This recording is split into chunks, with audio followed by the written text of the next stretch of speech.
Good news, everyone. COVID is finally getting better all around the world, it seems. But Bill Gates says there will be more pandemics to come. Why would Bill Gates be saying this? Because we don't know for sure what his interests are and what investments he has. Is that troubling to you?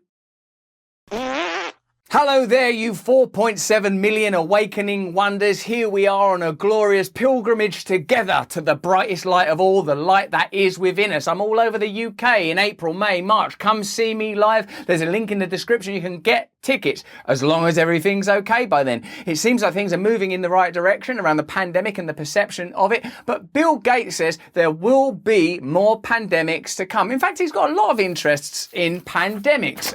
I mean, he's just interested in pandemics. I'm not into conspiracy theories, but I am into conspiracy facts. And I'm not a conspiracy theorist. I'm, as it says in the comments below, and add your comments here, a conspiracy analyst. Who is it that come up with that brilliant phrase? Let me know in the comments below. So let's have a look at what's going on around Bill Gates, because I'm not interested in stuff that's pie in the sky, rhubarb rubbish. I want to know the facts. I want to know the truth. You can't handle the truth. Oh, yes, I can. Microsoft co-founder Bill Gates, who predicted the COVID-19 outbreak in 2015, has warned over the emergence of more pandemics in the future. Gates has urged governments to spend billions to prevent the spread of future diseases and pandemics, which according to him could be far more deadly than COVID-19. Well, it's pretty obvious that they could be. I mean, if it does prove to be true that the outbreak of this disease was as a result of gain-of-function research in Wuhan, whose funding is yet to be established, then of course, I mean, if other similar comparable experiments are going on, then there could be more lab leaks if it was a lab leak. As the world responds to the challenge of a rapidly evolving virus,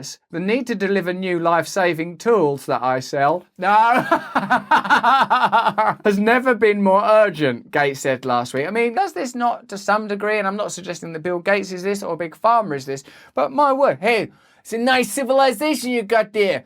Be a shame if anything happened to it. Our work over the past 20 years has taught us that early investment in research and development can save lives and prevent worst-case scenarios.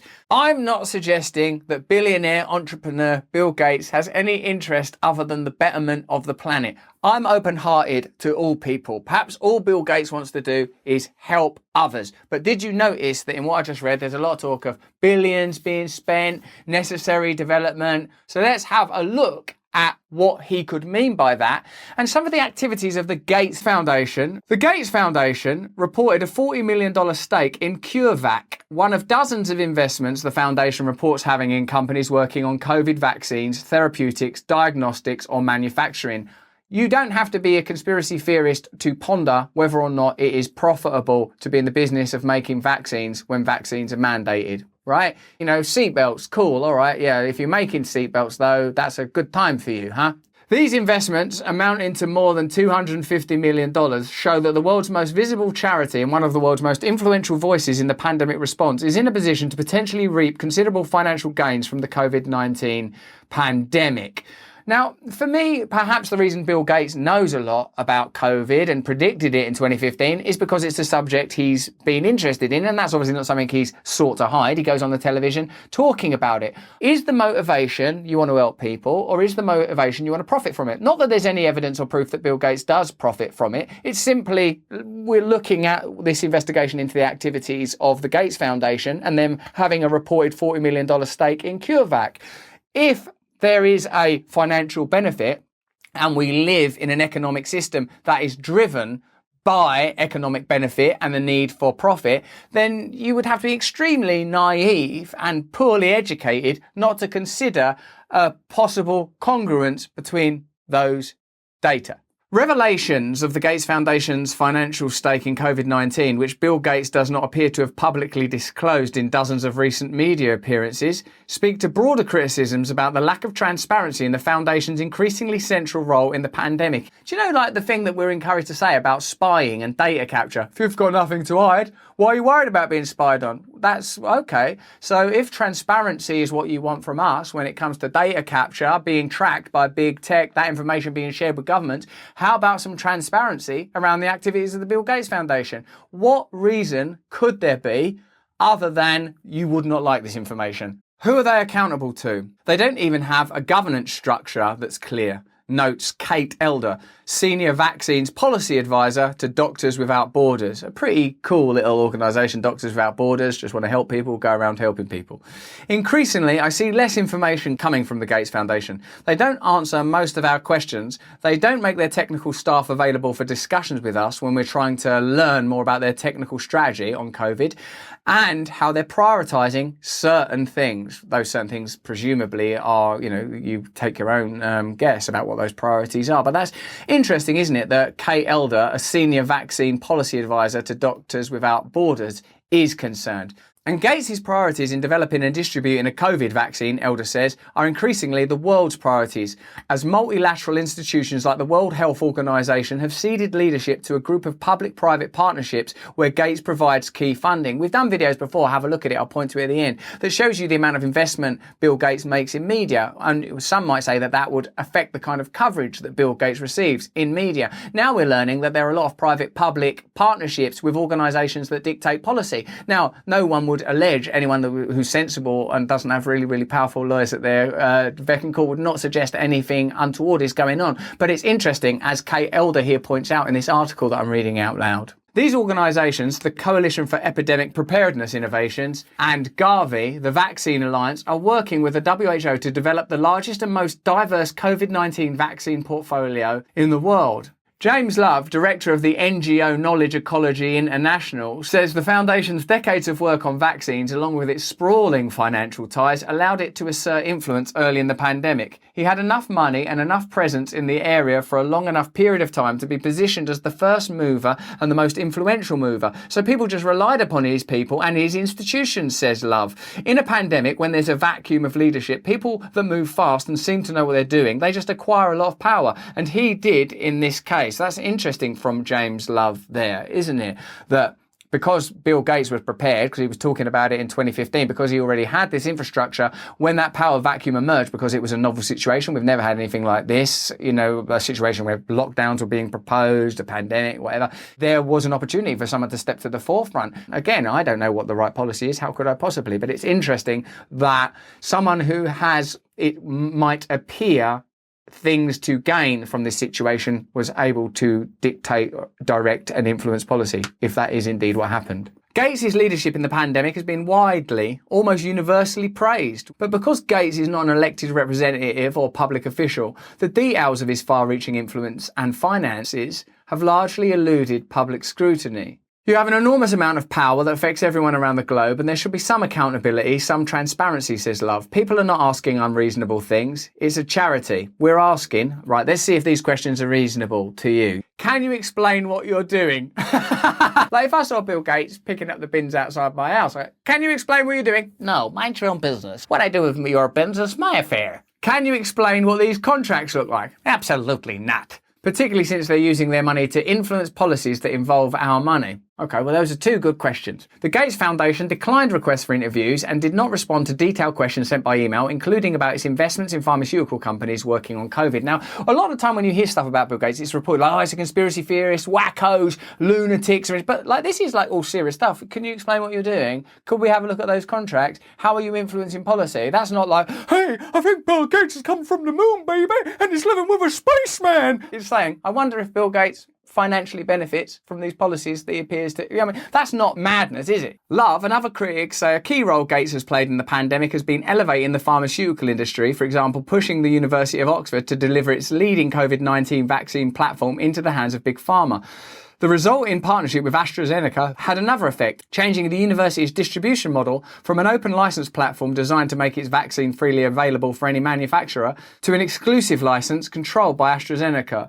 Now, obviously, if one of the things that people are curious about, because it's not being investigated, is financial impropriety, or not even impropriety, the chance that profit is one of the motives among many other philanthropic motives for the pharmaceutical industry, Bill Gates and everyone involved in seeking a solution for the global pandemic, then a bit of evidence like they made someone whose policy was to make things freely available to any manufacturer, make it exclusive.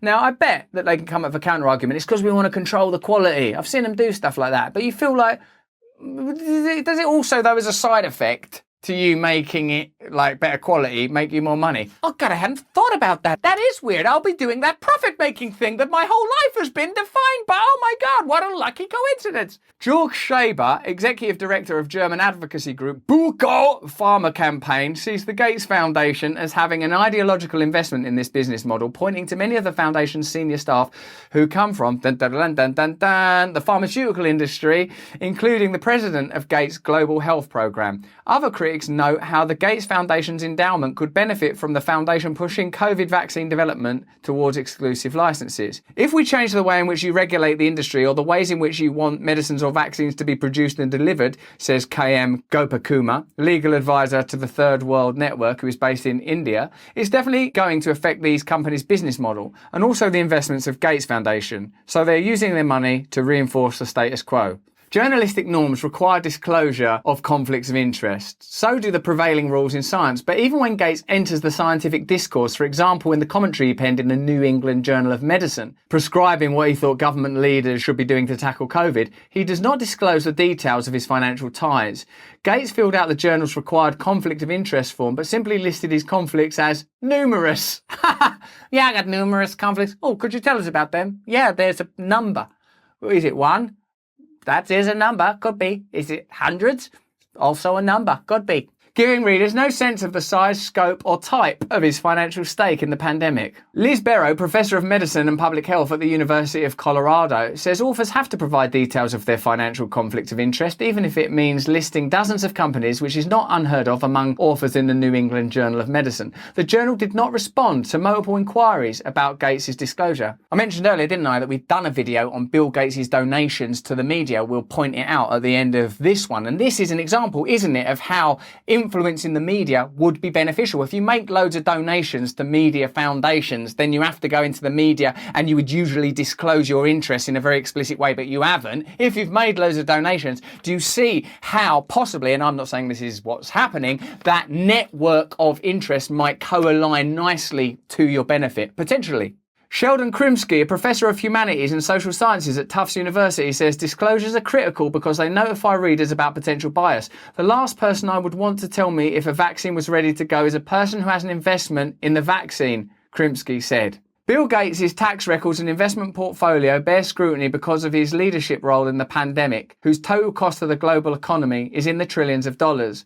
Public understanding of Gates' finances is also limited by the foundation's maze of inscrutable investments. Like most people who've got nothing to hide, what I've got is a maze of inscrutable investments. If you want to know what's going on, just have a quick walk around my maze of inscrutable investments. I can't get out of here. Which way is it? Ah! Like its reported $100 million stake in GTIA Institutional Investors, a private fund domiciled in the Cayman Islands, which is always good news, isn't it? The Cayman Islands. Whenever you hear that someone's got something set up in the Cayman Islands, you think, well, don't worry about there. They're all good people. Good old Cayman Islands. Just some filing cabinets and a liar. A jurisdiction renowned for its financial secrecy. The company in charge of the fund, Global Forest Partners, said the fund's specific holdings are not publicly disclosed. Why would that be? While the Gates Foundation is a non-profit organisation, its endowment still generates billions of dollars in income, which to me sounds a bit like profit. More money over the last 5 years than the foundation has given away in charitable grants. That sounds like profit. If the pandemic does end up delivering a financial windfall to Bill Gates or his foundation, it may pale in comparison to the political boost he's received as Earth's de facto vaccine czar. I'm Earth's de facto vaccine czar. You can see me in the car. The windows are dark. The number plate's up there. You'll never know what goes on in there. His widely lauded role in the pandemic already appears to have helped institutionalise and normalise his political power in other areas where the foundation works. So of course I'm not saying that Bill Gates is doing anything other than helping the people of Earth. I'm a spiritual man, I'm an open-hearted man, and I like to approach individuals, no matter how powerful they are, with the best intentions and with an open heart. But this lack of transparency and this intersecting set of interests that would all lead potentially to profit, though I'm not saying that it does, all gives us legitimate cause surely for inquiry, and certainly I think it is a disservice to the great work of the many journalists and scientists cited even in this article to call it conspiracy theory rather than conspiracy analysis. And if you know who came up with that, let me know in the comments so I can credit them properly. Now, please let me know everything you think in the comments. Let me know where we should go next. What did you enjoy? Do you like the title of this video? Can you think of a better one? Also, let me know in the comments below if you think I've walked the legal tightrope neatly enough to avoid being sued by any affiliated groups associated with Bill Gates. All of this and more, let me know. If you enjoyed this video, have a little look at this cheeky guy that I've been telling you about all the way through. Have a look at this video as well. I'm sure you'll enjoy that too. Please sign up to my mailing list so I can tell you about what I'm doing. For example, in March and April, I'm all over the north of England and Scotland, all over the country, doing live performances where I can talk more explicitly and engagingly about these topics. More importantly than anything, though, is that you, all 4.7 million of you, stay free.